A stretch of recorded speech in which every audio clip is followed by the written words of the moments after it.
12 നക്ഷത്രമുടിയുള്ളോരമ്മേ, പാതാരബിംബത്തിൽ ചന്ദ്രൻ.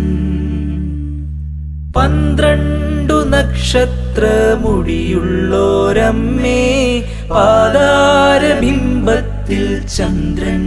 പിതാവിനും പുത്രനും പരിശുദ്ധ റൂഹായിക്കും സ്തുതി. ആമേൻ. പ്രിയ സഹോദരങ്ങളെ, ആഗസ്റ്റ് 1 മുതൽ 15 വരെ നാം പരിശുദ്ധ ദൈവമാതാവിന്റെ സ്വർഗാരോപണ തിരുനാൾ ആചരിക്കുകയാണല്ലോ. ഈ നോമ്പിൽ നാം അമ്മയോടൊപ്പം എങ്ങനെയായിരിക്കണം, ഏതെല്ലാം വിധത്തിൽ അമ്മയുടെ സ്വഭാവ ഗുണങ്ങൾ സ്വീകരിക്കാൻ സാധിക്കും എന്ന് നമുക്ക് ചിന്തിക്കാം. നോമ്പ് വളരെ വിലയുള്ളതാകണമെങ്കിൽ നാം ആ വിശുദ്ധരുടെ സ്വഭാവ ഗുണങ്ങൾ തന്നെ അനുകരിക്കണം. നമ്മുടെ ജീവിതത്തിലെ ഒരു വെട്ടിയൊരുക്കലാണ് നോമ്പ് സമയം എന്ന് പറയുന്നത്.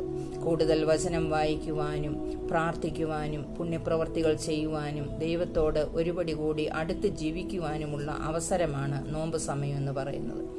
നമുക്ക് ആ കുരിശിന് ചുവട്ടിൽ നിൽക്കുന്ന അമ്മയെ ഒന്ന് ശ്രദ്ധിക്കാം. മംഗളവാർത്ത മുതൽ രക്ഷാകര പദ്ധതിയിൽ ആദ്യ അവസാനം വരെ പങ്കുചേർന്നവളാണ് പരിശുദ്ധ അമ്മ. അമ്മ യേശുവിനെ ജീവിത അവസാനം വരെ ഹൃദയത്തിൽ വഹിച്ചു എന്ന് നമുക്കറിയാം. വചനം സ്വീകരിച്ച അമ്മ ഉടൻ തന്നെ ദൈവഹിതത്തിന് വിട്ടുകൊടുക്കുന്നതായിട്ട് നാം കാണുന്നു. വിശുദ്ധ ലൂക്കായുടെ സുവിശേഷം 1-ാം അധ്യായം 38-ാം വാക്യത്തിൽ നാം ഇപ്രകാരം വായിക്കുന്നു: ഇതാ കർത്താവിന്റെ ദാസി, നിന്റെ വാക്ക് എന്നിൽ ഭവിക്കട്ടെ എന്ന്. നമ്മുടെ ഉള്ളിൽ ദൈവവചനം സ്വീകരിച്ചു കഴിയുമ്പോഴാണ് മറ്റുള്ളവർക്ക് ശുശ്രൂഷ ചെയ്യുവാനും മറ്റുള്ളവരെ സ്നേഹിക്കുവാനും നന്മ ചെയ്യുവാനും മറ്റുള്ളവരെ തങ്ങളെക്കാൾ ശ്രേഷ്ഠരായി കരുതുവാനും എളിമയുടെ തലത്തിൽ ജീവിക്കുവാനും നമുക്ക് സാധിക്കുന്നത്. അതിന്റെ എല്ലാം നല്ല മാതൃക അമ്മ നമുക്ക് കാണിച്ചു തരുന്നുണ്ട്.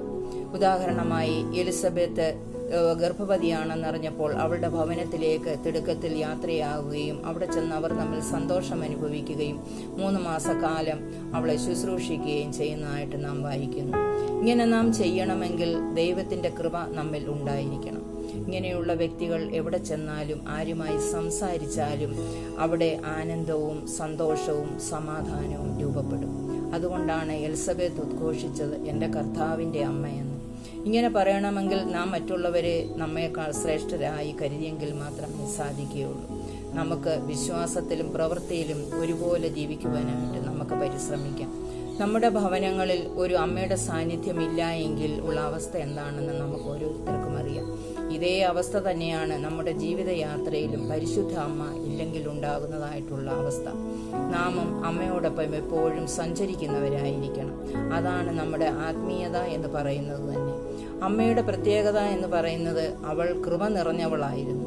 അതുപോലെ അമ്മമാരായ നമുക്കും കൃപയിൽ വളരുവാനായിട്ട് നമുക്ക് പരിശ്രമിക്കാം. കൃപ നിറയുന്നവരായി തീരുവാനായിട്ട് നമുക്ക് പരിശ്രമിക്കാം. അപ്പോൾ നമ്മുടെ വാക്കുകളും നോട്ടങ്ങളും പ്രവൃത്തികളും എല്ലാം മറ്റുള്ളവർക്ക് അനുഗ്രഹമായി മാറും. നമ്മുടെ ജീവിതത്തിൽ ഉണ്ടാകുന്ന എല്ലാ സഹനങ്ങളെയും സഹിക്കുവാൻ ശക്തി തരണമേ എന്ന് നമുക്ക് പ്രാർത്ഥിക്കാം. അമ്മയുടെ മാതൃക നമ്മുടെ ജീവിതത്തിലും മാതൃകയാക്കുവാനായിട്ട് നമുക്ക് പരിശ്രമിക്കുന്നതിന് നമുക്ക് ഇപ്രകാരം പ്രാർത്ഥിക്കാം.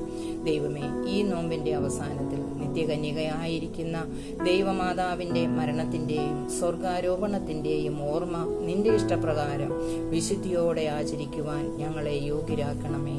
ആമേൻ. സൂര്യവസ്ത്രം നീ അണിഞ്ഞിരിക്കുന്നു, സൂര്യനെക്കാളും നീ തേജസ്വിനി. സൂര്യവസ്ത്രം നീ അണിഞ്ഞിരിക്കുന്നു, സൂര്യനെക്കാളും നീ തേജസ്വിനി.